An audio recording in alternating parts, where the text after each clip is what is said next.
Salam, selamat pagi dimanapun jemaat berada pagi hari ini.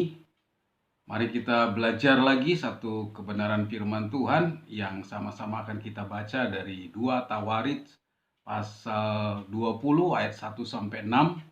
Demikian firman Tuhan saya bacakan bagi kita.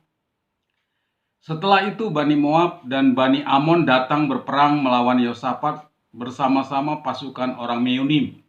Datanglah orang memberitahukan Yosafat, suatu laskar yang besar datang dari seberang laut Asin, dari Edom menyerang tuanku.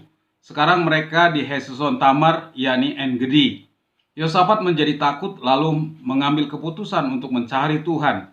Ia menyerukan kepada seluruh Yehuda supaya berpuasa. Dan Yehuda berkumpul untuk meminta pertolongan daripada Tuhan. Mereka datang dari semua kota di Yehuda untuk mencari Tuhan.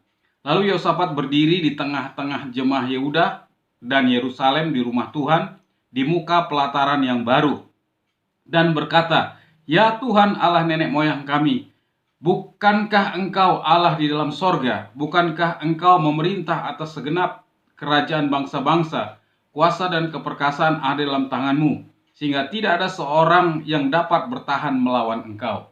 Sampai sejauh ini Bapak Ibu Saudara sekalian, kalau kita melihat apa yang ditegaskan oleh Alkitab, bahwa dikatakan ada tantangan yang dihadapi oleh Raja Yosafat. Diberitahukan Bani Moab, Bani Amon, Bani Meunim datang untuk berperang kepada bangsa Israel yang dipimpin oleh Yosafat. Dan Alkitab tegaskan di sini, Yosafat menjadi takut. Saya percaya wajar sekali. Demikian juga halnya dengan kita. Dari ayat ini kita banyak belajar. Saya mau kasih tahu, setiap orang yang hidup pasti mengalami pergumulan, pasti mengalami persoalan dalam hidupnya. Tidak ada kita yang steril dari masalah, apakah itu pergumulan hidup, ekonomi, pekerjaan, sakit penyakit, relasi dengan sesama, relasi dengan Tuhan. Pasti kita mengalami persoalan pergumulan, tidak bisa tidak. Mungkin juga tantangan itu terjadi atas kita. Dan Alkitab katakan, Yosafat saja menjadi takut. Wajar kalau kita menjadi takut.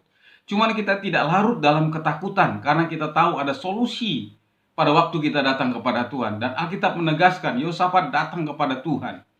Saya mau supaya kita juga belajar dari Yosafat. Begitu banyak tantangan yang dia hadapi untuk dia menjadi pemenang. Namun kita belajar apa yang dilakukan Yosafat pada waktu tentara Bani Amon, Bani Moab, Bani Meunim datang menyerang mereka. Yang pertama, Yosafat datang kepada Bapa, atau dengan kata lain mencari wajah Tuhan. Di ayat 3 jelas dikatakan, ia menyerukan kepada seluruh Yehuda supaya berpuasa, lalu mengambil keputusan untuk mencari Tuhan. Apapun pergumulan, apapun tantangan dalam hidup kita, tidak bisa tidak, mari kita belajar seperti Raja Yosafat, mencari Tuhan. Mengapa? Karena di dalam Tuhan ada solusi, di dalam Tuhan ada jalan keluar, di dalam Tuhan ada pertolongan. Kalau kita sering membaca ayat hafalan kita 1 Korintus 10 ayat 13, pencobaan-pencobaan yang kamu alami adalah pencobaan biasa, yang tidak melebihi kekuatan manusia. Sebab Allah setia. Allah itu setia bagi kita, dia tidak pernah meninggalkan kita. Dan karena itu, ia tidak akan membiarkan kamu dicobai melampaui kekuatanmu. Dan pada waktu kamu dicobai, Alkitab katakan ia memberikan kepadamu jalan keluar. Dia memberikan solusi bagi kita. Itu sebabnya penting untuk kita datang kepada Tuhan. Karena di dalam Tuhan ada solusi. Nah, saya mengajak kita, Bapak Ibu dimanapun saudara saat ini, mari datang kepada Tuhan. Karena di dalam Tuhan ada jalan keluar. Saya mau bagikan bagaimana Raja Daud pada waktu dia mengalami tantangan pergumulan. Dalam Mazmur 121 dikatakan, aku melayangkan mataku ke gunung-gunung, dari manakah akan datang pertolonganku? Pertolonganku ialah dari Tuhan yang menjadikan langit dan bumi. Pertolongan kita hanya dari Tuhan. Ia akan membiarkan kakimu goyah. Dia tidak akan membiarkan kakimu goyah. Penjagamu tidak akan terlelap. Sesungguhnya tidak terlelap dan tidak tertidur penjaga Israel. Allah kita Allah yang tidak tidur 24 jam. Kapanpun kita datang, dia ada bagi kita. Itu sebabnya mari datang kepada Tuhan, mencari Tuhan. Dikatakan Tuhanlah penjagamu, Tuhanlah naunganmu di sebelah tangan kananmu. Matahari tidak menyakiti engkau pada waktu siang, atau bulan pada waktu malam. Tuhan akan menjaga engkau terhadap segala kecelakaan. Ia akan menjaga nyawamu. Tuhan akan menjaga keluar masukmu dari sekarang sampai selama-lamanya. Itu sebabnya mari, apapun saat ini pergumulan tantangan kita, mungkin saat ini anak-anak kita mau masuk kuliah, masuk sekolah, kita membutuhkan dana, sedangkan situasi sekarang sulit untuk kita mendapatkan dana. Tapi percayalah pada waktu kita datang kepada Tuhan, karena tidak ada jalan buntu bagi Tuhan. Tuhan senantiasa membukakan jalan bagi kita. Alkitab katakan Matius pasal 6 ayat 33, tetapi carilah dahulu kerajaan Allah dan kebenarannya. Pada waktu kita mencari Tuhan dengan sungguh-sungguh, tidak jemu-jemu, dengan segenap hati, pasti ada jalan keluar. Itu sebabnya kenali bahwa Ia adalah Bapa yang baik. Dia adalah Bapa kita yang tidak memalingkan wajahnya saat kita datang kepadanya. Karena Mazmur 34 juga berkata, orang yang tertindas ini berseru dan Tuhan mendengar. Ia menyelamatkan dia dari segala kesesakannya. Malaikat Tuhan berkemah sekeliling hidup kita, lalu kita diluputkannya. Jadi tidak bisa tidak. Mari Bapak Ibu Saudara sekalian datang kepada Tuhan. Cari Tuhan sungguh-sungguh. Di dalam Tuhan ada solusi. Karena Dia Bapa yang mengerti akan keadaan kita. Dan kita lihat bagaimana Raja Yosafat mencari Tuhan. Sehingga apa yang terjadi? Alkitab katakan jelas di sini.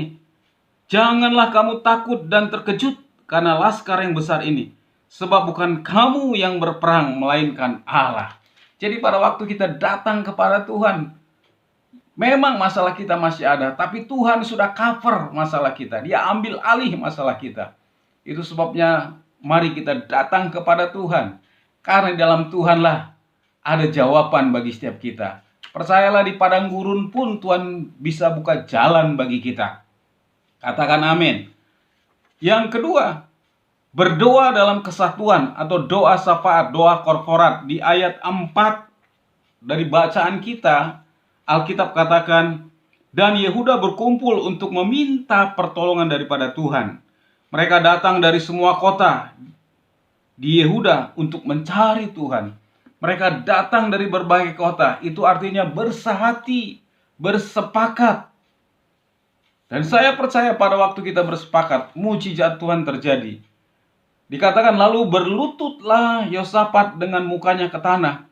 Seluruh Yehuda dan penduduk Yerusalem pun sujud di hadapan Tuhan dan menyembah kepadanya.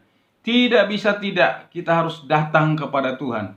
Bapak Ibu, kalau kita membaca tentang bangsa Israel yang dibawa oleh Musa, dan Alkitab katakan dalam Keluaran pasal 7 ayat 11 sampai 12, bagaimana kemenangan Israel atas orang Amalek.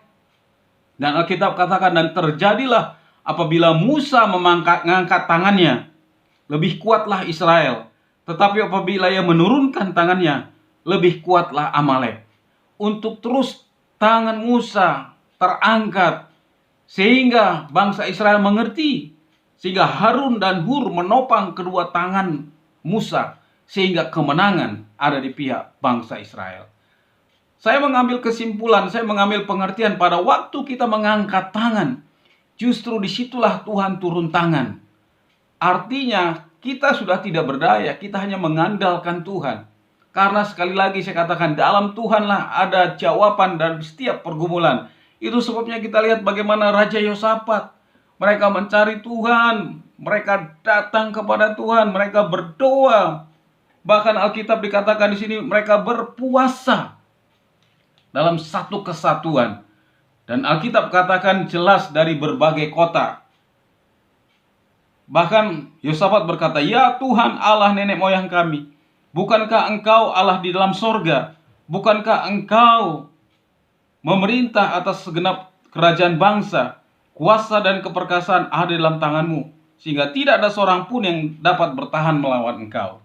Kalau Tuhan ada di pihak kita, tidak ada satu pun yang bisa melawan kita. Itu sebabnya mari kita jangan tangani persoalan kita sendiri. Kalau kita menanganinya, Tuhan tidak campur tangan. Tapi pada waktu kita mengangkat tangan, Tuhan turun tangan atas kita. Karena Matius pasal 18 ayat 19 juga menegaskan, jika dua orang sepakat meminta kepada Tuhan, maka doanya dikabulkan Tuhan.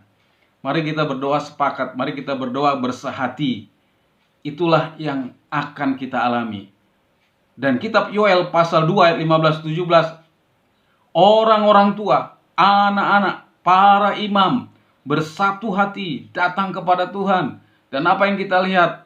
Hal yang luar biasa yang terjadi. Itu sebabnya saya mau menyampaikan seperti perumpamaan rantai.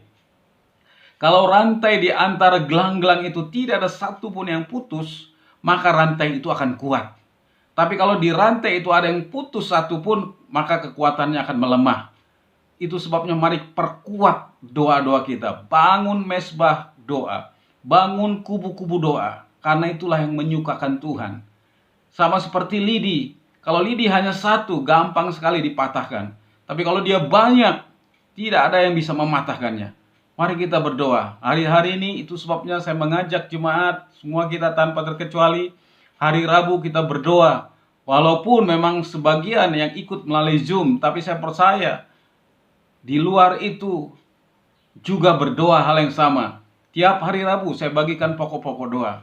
Dan saya percaya itulah acuan kita. Supaya gereja, jemaat akan kuat oleh karena doa-doa. Saya meyakini doa orang benar apabila sungguh-sungguh dinaikkan besar kuasanya. Kita tidak bisa menganggap enteng doa-doa kita. Terus naikkanlah doa-doa kita. Bagaimana juga kita tahu Paulus dan Silas pada waktu mereka di penjara, kaki dan tangannya dibelenggu, tapi rohnya tidak terbelenggu. Mereka terus memuji menyembah Tuhan, memuliakan Tuhan. Dan apa yang terjadi? Sendi-sendi penjara, Alkitab menegaskan, rontok begitu saja. Apa artinya? Segala persoalan tantangan kita, kalau kita bersehati berdoa, menaikkan pujian, penyembahan, pengagungan kita kepada Tuhan, maka Tuhan sendiri yang berperang untuk kita. Sama seperti Raja Yosafat. Dan kalau kita melihat mereka menjara, karena Tuhan dikatakan sendiri yang berperang. Kalau dilihat dari situasi, tidak mungkin Raja Yosafat bisa menghadapi Bani Moab, Bani Meunim, yang laskar yang besar itu dikatakan. Tapi kenapa dia bisa menang? Mari kita lihat di sini, ketika mereka mulai bersorak-sorai dan menyanyikan nyanyian pujian, dibuat Tuhanlah penghadangan terhadap Bani Amon dan Moab dan orang-orang di pegunungan Seir yang hendak menyerang Yehuda, sehingga mereka terpukul kalah. Luar biasa. Pada waktu kita menaikkan pujian penyembahan, maka apa yang terjadi? Tuhan yang menghadang, Tuhan yang campur tangan dalam kehidupan kita. Itu sebabnya tidak bisa tidak berdoa dalam kesatuan, berdoa korporat. Mari ajak keluarga. Hari-hari ini kita banyak waktu. Jangan abaikan doa. Bapak-bapak, saya mengajak, ajak istri dan anak-anak, mari kita berdoa kepada Tuhan. Karena doa itu dahsyat sekali. Alkitab katakan, doalah yang menggoncangkan. Nah, kalau kita juga melihat bagaimana kehidupan gereja di mana kita ada, kalau bukan karena doa-doa yang dinaikkan, Bapak Ibu kita tidak mungkin bisa survive sampai hari ini.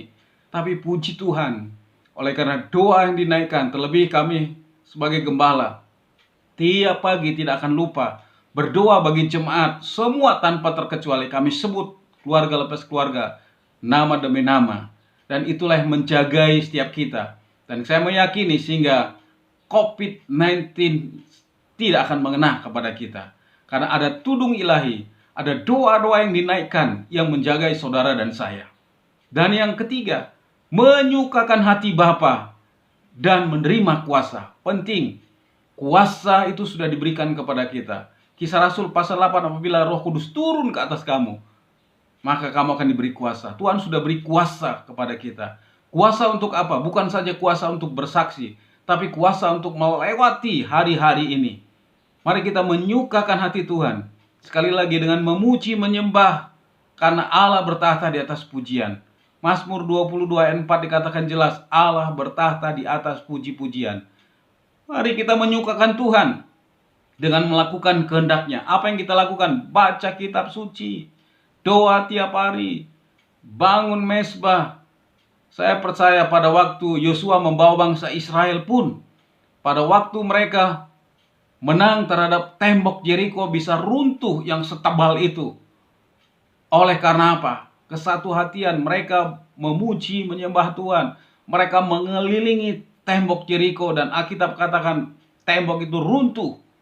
Karena apa? Karena ada doa, pujian, penyembahan yang dinaikkan kepada Tuhan. Jadi Bapak Ibu Saudaraku sekalian, tidak bisa tidak. 3 hal ini mari kita lakukan pada waktu kita mengalami tantangan, pergumulan, masalah. Seperti saya katakan tadi, mungkin masalah ekonomi, mungkin masalah pekerjaan, mungkin masalah sakit, penyakit. Apapun itu masalah kita, mari kita datang kepada Tuhan. Yang pertama jelas, datang kepada Tuhan, mencari Tuhan sungguh-sungguh. Tidak bisa tidak. Yang kedua, berdoa dengan kesatu hatian, doa korporat. Yang ketiga, mari kita menyukakan hati Bapa dengan melakukan ketetapan-ketetapan Tuhan. Itulah yang bisa sampaikan pagi hari ini bagi kita. Kiranya Tuhan Yesus memberkati jemaat dimanapun kau berada saat ini. Tuhan Yesus memberkati kita. Shalom.